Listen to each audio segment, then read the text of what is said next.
السلام عليكم على أغلى وأحلى متابعين في الدنيا، يا رب تكونوا بخير وبصحة وسعادة. أوقات كتير بنحب نعمل حاجة حلوة وسريعة وبسيطة وكمان تبقى مكوناتها كلها موجودة في مطبخنا.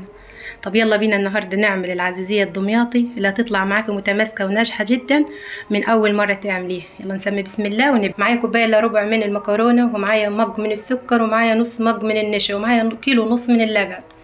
هتحطي الحلة بتاعتك على النار وهتحطي فيها كوبايتين من المية، يعني مجين من المية.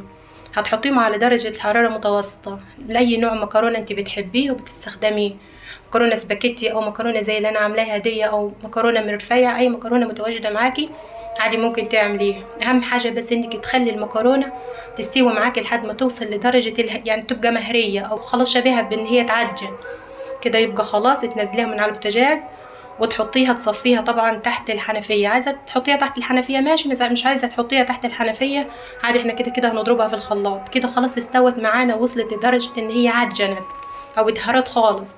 هتكوني محضره شفشق الخلاط معاكي، هتحطيها وهتحطي عليها مج السكر ونص مج النشا. هتحطي شويه كده من اللبن اللي احنا هنستخدمه، حوالي كده كوبايتين من اللبن. يعني مقدار اللبن في الوقت ده مش مهم، عايزه تحطي كوبايتين عايزه تحطي 3 عادي. هتضربين في الخلاط ضربة كويسة خالص بحيث ان المكرونة بتاعتك تختفي خالص. في المرحلة دي عايزة تصفيها صفيها، مش عايزة تصفيها عادي. انا ما صفتهاش، بيفضل فيها كده قطعة صغيرة خالص من المكرونة، هيدي معاكي طعم للعزيزية. هتحطيها على البوتاجاز في الحلة، طبعا هتكوني مشغلة النار، تخلي النار طبعا هادية خالص عليها، وهتبدأ تقلبي العزيزية بتاعتك بالمضرب اليدوي. بس تراعي ان ما تحوشيش ايدك منها او تشيلي ايدك من العزيزية عشان ما تحركش منك من تحت او تعمل تكتلات.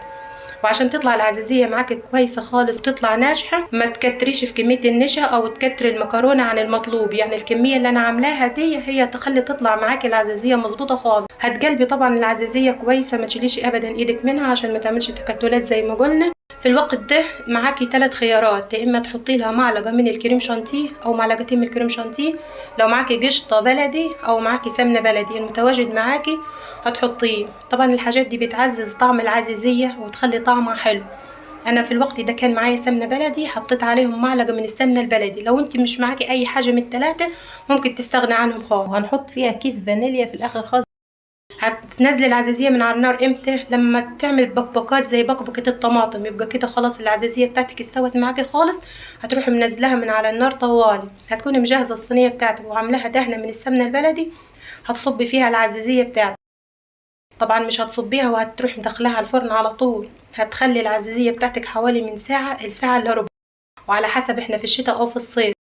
هتهزيها كم هزة كده على الرخام عشان كلها تبقى متساوية، وهتسيبيها طبعا لحد ما تعمل طبقة من فوق يعني تشمع. هتحط ايدك عليها كده هتلاقيها عملت طبقة.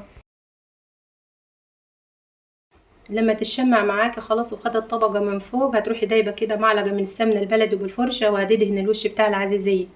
بعد ما تدهنيها وش بالسمنة البلدي، معاكي عسل ابيض هتدهنيها برضو بالفرشة. لو مش معاكي عسل ابيض ممكن تحطي السكر اللي هو الابيض ده الناعم، مش السكر الخشن او السكر الناعم او السكر مثلا اللي ليه حبيبات، لا هيبقى شكله وحش في العزيزية. المستحب يعني لو معكيش العسل الابيض حطي سكر ابيض. انا حطيت سكر ابيض اللي هو الناعم. هتكوني مسخنه قبليها الفرن ب10 دقايق. هتحطيها على الفرن، هتقعد حوالي ربع ساعه لحد ما تعمل كده فقاقيع. تبقي خلاص كده تدفي عليها الفرن وهتشغلي الشوايه حوالي كده 5 دقايق. هتقلبيها برضو كل شويه عشان ما تاخدش لون محمر خالص منك. كمان انت لو عايزاها تاخد لون اصفر بس وخلاص، ما تخليهاش تطول في الفرن، بس انا بحب اللون ده بصراحه، بيبقى ليه طعم احسن من ان هي تبقى صفر. هتحطيها في التلاجة، يعني لو عاملاها بالليل هتحطيها في التلاجة لحد الصبح، لو عاملاها في الصبح هتحطيها في التلاجة لحد الليل. كل ما قعدت في التلاجة فترة كبيرة كل لما تيجي تقطعيها تلاقيها تتقطع معاكي بسهولة وتبقى القطعة بتاعتك متماسكة. بس انا ما قعدتش في التلاجة، يمكن كانت ساعة بس، كانت وانا بقطعها كانت لسه سخنة، عشان كده ما كنتش قادرة اتحكم فيها. بس كانت بصراحة يعني كان طعمها حلو وكانت القطعة متماسكة. بس يعني الافضل انك انت تخليها في الثلاجة فترة كبيرة، كل ما تقعد في الثلاجة كل ما تبقى احسن. ربنا يحسن ما بين ايديكم. ودي كانت العزيزية النهاردة، يا رب تكون عجبتكم. اهم حاجة كده تصلوا على الرسول، اللهم صل وسلم وبارك على سيدنا محمد وعلى اله وصحبه وسلم. وما تنسيش بقى لو عجبك الفيديو اعملي لايك للفيديو، واشتركي في القناة، واشوفكم على خير ان شاء الله في وصفات تانية احلى واحلى بإذن الله. والسلام عليكم ورحمة الله وبركاته.